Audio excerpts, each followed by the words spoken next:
In today's news, what Trump has done for the crypto market is nothing short of a game changer, and especially what it will end up doing for XRP this cycle, because the fact that Wall Street institutions like Bitwise are actually pricing XRP at nearly $30 right now is nuts when it's only valued at $2.30. In the words of Ripple CEO Brad Garlinghouse, it is thanks to Donald Trump and how he has changed the game for crypto and Ripple in America. That's one of the many bombshells he drops in this Fox Business interview. Listen very, very closely. What else do you need to see in order to see stability and growth out of digital assets? Well, look, in terms of what else we need to see, I think what the president has already done is he has used the expression, promises made, promises delivered. The unlock for U.S. financial institutions is absolutely happening. Banks that were really hesitant and really nervous about touching crypto technologies or even helping their customers. Those banks and those financial institutions are leaning in now, and that's a big deal for sure, not just for Ripple, but for the whole industry. So he has certainly lived up, and I think we will see the U.S. finally start to catch up with the leadership we're seeing from other markets around the world, that they've really taken the lead, and we need to invest here and see some of these U.S. companies thrive. Now, for me, it is very, very interesting how Brad Garlinghouse is emphasizing on the significance of Trump's crypto innovation unlock, and more importantly, the timely fashion of it in America, because this sort of development, it had to happen. Believe it or not, Trump is effectively saving the American financial market. As proven here from Cyprus, the financial system is evolving, and it would have done so with or without America. Banks are preparing for a digital future, and crypto is quietly becoming part of it. The fact that 27% of banking executives believe blockchain will be adopted by over 75% of financial institutions by 2030 is nuts. The fact that 65% say crypto and digital fiat will surpass cash usage is also extremely insane, and also 70% predict most payments will happen through non-bank platforms like Apple Pay and Google, so for banks will effectively become obsolete, is going to all go digital.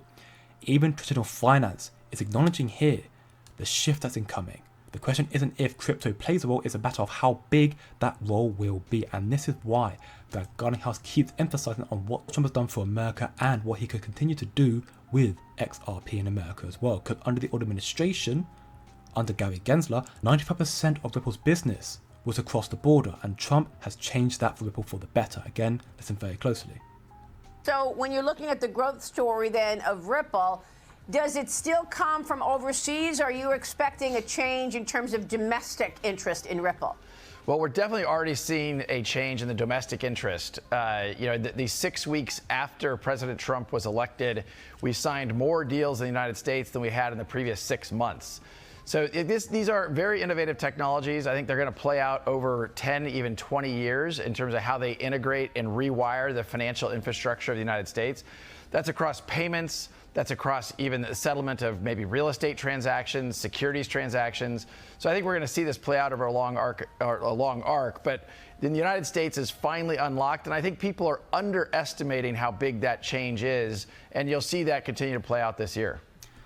There's that word again, unlock. The word unlock, it really paints an image in your brain of Trump literally opening the door with a key for crypto, and in particular Ripple's adoption and innovation in America, really letting these assets with real use case and utility thrive. I really want to highlight it's one of the utility and use case that will thrive in this space, because as we can see here from Smoke, at a recent conference, experts confirmed that out of the 300,000 digital assets tracked, only 50 of them are worth investing into. But more importantly, so it's even more surprising, out of that 50, there are only 10 that are deemed as key tokens that are likely to serve as benchmarks for the entire crypto space. In other words, they believe out of the 300,000 tokens that 50 will be deemed as worthwhile investing into, and there are only 20% of them, only 10 tokens could act as the core asset delivering the essential diversity, utility, and investment opportunities needed in the crypto market. And for me personally, not financial advice, I believe Ripple and XRP are most definitely at the front of that list.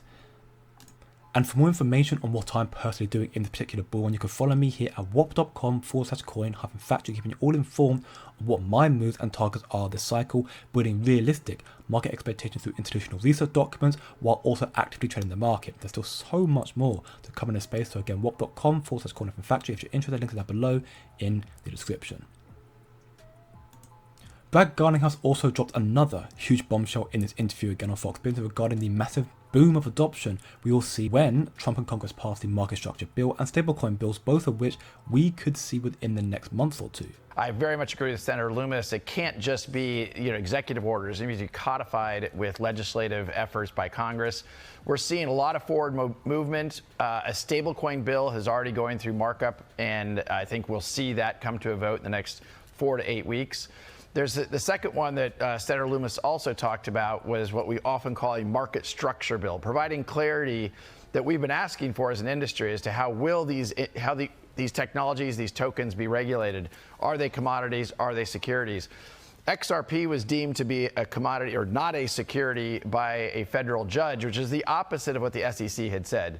So to see the SEC really combat lawfare and to attack this industry and now have leaders like Senator Loomis and really heroic leadership from Congressman Hill, I think it's going to make all the difference in the world. So what does that mean for Ripple? Well, it means the clarity we have been asking. And Maria, you and I have talked to this probably over the years, maybe 3 or 4 or 5 times, to get that regulatory clarity so that the customers we engage know they can engage in good faith and to use these technologies without fear of regulators coming in and attacking them. That's a big deal. And that will allow this innovation, allow more job creation, more innovation, and frankly, capital formation here in the United States. Again, adoption's not far off now, it's very close. This is why I'm bullish on crypto, and this is all about bringing clear rules of the road and market clarity to the space, and the fact, which he highlights here, the fact that the courts of law, the Supreme Court, disagreed with the old SEC and determined that institutional sales of XRP did not constitute a security. This makes XRP more like a commodity, more trustworthy, so when the XRP case is dropped, you will most definitely see a flow of institutional adoption and ETF funding, which is what Brad Garlinghouse said in this interview. Again, listen very closely. If you think about the next forefront of stablecoins, now that the U.S. is getting toward clarity, what's possible? Well, I think we're underestimating how big that might get. Today that market's about $230 billion. So I think some smart people think that may go up 10x in the next 5 years. I think that's probably right. I mean, the two leading players in Tether as well as USDC are both, I think, poised to do well in that market.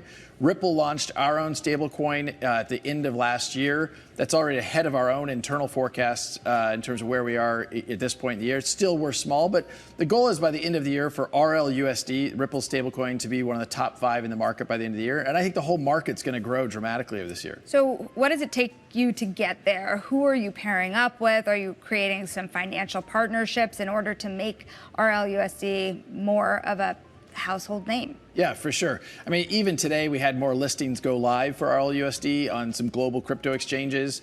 Anytime you do something new, it takes a minute for that kind of, the pun of the ripple effect of seeing how that plays out. And so we're seeing that happen in real time. So I'm really pleased. And again, as I said, we're ahead of our Q1 forecasts of where we expect it to be. So we feel really good about that progress. The institutional demand of XRP is going to continue growing more and more, and that is even why the likes of Bitwise have made an investment case no less, on XRP, literally telling their institutional clients why you should invest in XRP, what you should expect with XRP. We can see here, regard to their finance, they have it for the bear case being it will come down. That's the very worst case scenario, but in the max case, XRP by 2030 in 5 years time could reach almost $30. The bull case is $12.68, and in my belief, it could very much go higher than that. Based on the level of adoption we're going to see of crypto, the fact that all of the world we know it, stocks, bonds, and the real estate market, everything will jump on crypto, on blockchain, and seemingly on the XRP ledger as well. Again, not financial advice, do your own research, but still, if you want to know a lot more why I'm bullish on XRP, come chill chat and learn more in the free community. Again, links down below. But remember, as always, don't know short term, think long term, and I'll see you in the next one.